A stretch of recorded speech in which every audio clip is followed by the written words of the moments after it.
రాజకీయ ఒత్తిళ్ల వల్లే అన్న విమర్శలకు మీ సమాధానం ఏంటి? ఇంకోటి, జగన్ ప్రభుత్వంలో ఇష్టారాజ్యం అంటున్నారు కదా, మరి మీ పాలనలో అది తిరిగి రాదన్న గ్యారంటీ ఏంటి? 100% వన్ థింగ్ అండి.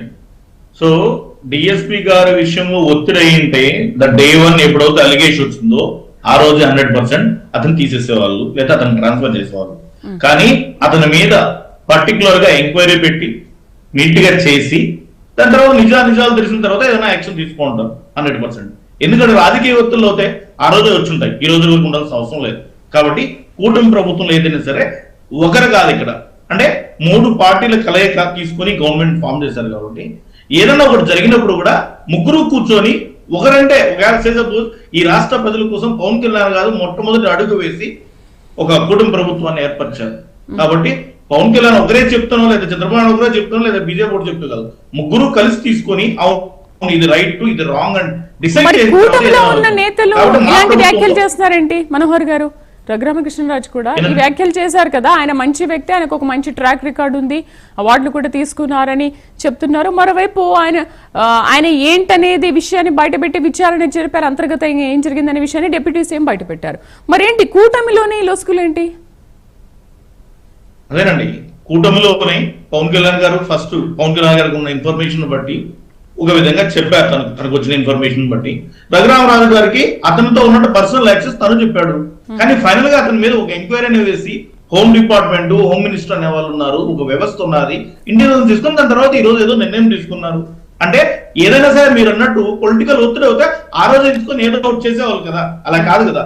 క్లారిటీగా ఇన్వెస్టిగేషన్ చేసి ప్రొసీజర్ ఫాలో అయ్యి చేసిందని ఏం చేసింది. రెండో పాయింట్, మీరు అన్నట్టు కుటుంబ ప్రభుత్వంలో లా అండ్ ఆర్డర్ ఏమవుతుందో మీరు ఎలా గ్యారంటీ ఇవ్వగలరు అంటే 100% మేము అష్యూరెన్స్ ఇస్తాం. ఎందుకంటే మేము కుటుంబ ప్రభుత్వం అనేది ఒకరే కాదు, 3 వ్యవస్థలు కలిసి చేసుకుంటున్నాయి. ఒకరు తప్పు చేసినా ఇంకొక రైట్ చేసుకుంటూ ముందుకు వెళ్తున్నాం, 1 by 1 కోఆర్డినేట్ చేసుకొని. ఖచ్చితంగా కుటుంబ ప్రభుత్వంలో లా అండ్ ఆర్డర్ కి పెద్ద పీట వేసి ఎటువంటి పరిస్థితులు ఎటువంటి మిస్టేక్ జరగకన్నా. ఇప్పుడు మనం చెప్తున్నారు మేడం, ఎవరు వీళ్ళు వైసీపీ ప్రతినిధి చెప్పారు, మనం ఎక్కువ కూడా వద్దు, అదేదో కూర్చోది ఎన్ని వద్దు. రీసెంట్ ఇన్సిడెంట్ తీసుకున్నాం, తిరుమల దేవస్థానంలో పరకామణి ఇష్యూ ఉంది. పరకామణి ఇష్యూని గౌరవ మాజీ ముఖ్యమంత్రి వర్యులు జగన్మోహన్ రెడ్డి ఏం చెప్పారు, అదేదో చిన్న ఆస్తి తక్కువ మొత్తం అన్నాడు. పరకామణి దొంగలించడం అనేది మీకు అంత చిన్నగా కనిపిస్తుందా అంటే అతని మాటలు ఎలా ఉన్నాయో చూడండి. దాని తర్వాత అసలు లిక్కర్ గురించి చెప్పాల్సిన పని లేదు. జోగి రమేష్ గారు ఫస్ట్ రోజు ఏమని చెప్పాడు, నాకు అతను ఎవరో తెలియదు, నా పేరు ఊరికే చెప్పిన అన్నాడు.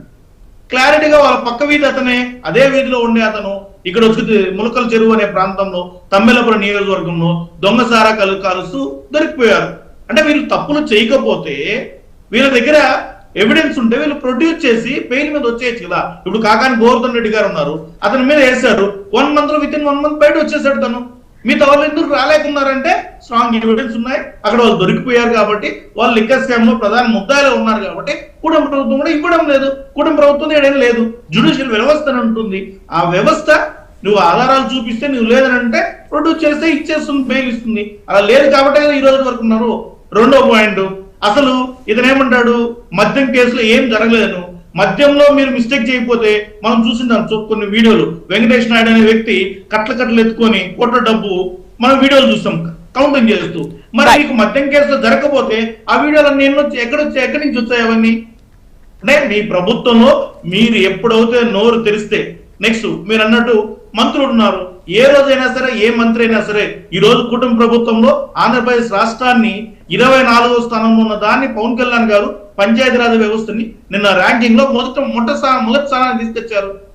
అదే లాస్ట్ గవర్నమెంట్ లో ఏ మంత్రి అయినా సరే పంచాయతీరాజ్ వ్యవస్థను కానీ ఏ వ్యవస్థనైనా తీసుకొని నేను దీనికి మినిస్టరు, దీన్ని ఈ విధంగా చేస్తున్నాం, దీని విధి విధానాలని ఏ రోజన్నా చెప్పాడా? ఏ రోజైనా సరే ఎవరైనా సరే గత ప్రభుత్వంలో 2019-24 మధ్య కాలంలో ఏ మినిస్టర్ అయినా వచ్చి నేను హోంశాఖను నిర్వహిస్తున్నాను, హోంశాఖలో ఇది మిస్టేక్ జరుగుతుంది, ఈ రివ్యూస్ జరుగుతున్నాయి, 1 year once రివ్యూస్ పెట్టారా? లేదా గవర్నమెంట్ నుంచి ఏమన్నా చేశారా? ఏమి చేయలే. అంటే one and only A minister, కనీసం అంటే వాళ్ళు ఏ మినిస్టర్ చేస్తున్నారో కూడా వాళ్ళ మంత్రులు తెలియదు.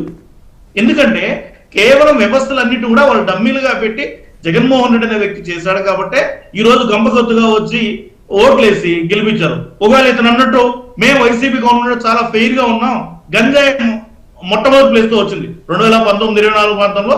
గంజాయి ఎక్కడ పెట్టారంటే ఎక్కడన్నా బెంగళూరులో పట్టుకొని, కర్ణాటకలో పట్టుకొని, చెన్నైలో పట్టుకుంటే ఇది ఎక్కడి నుంచి గంజాయి వచ్చిందంటే ఆంధ్ర. సో నంబర్ 1 ప్లేస్ వచ్చింది. ఒకవేళ మీకు అంత బాగా చేసింటే మీకు 11 సీట్లు ఎందుకు వచ్చాయి? లా అండ్ ఆర్డర్ ఏం ఫెయిల్యూర్ కాకపోతే సంక్షేమాలు కానీ అన్ని ఫెయిల్యూర్. సక్సెస్ అయ్యారంటే ఒకే ఒకటి భయం పెట్టారు. సో కాబట్టి జనాలు భయపడి వాళ్ళు ఓట్లు వేశారు.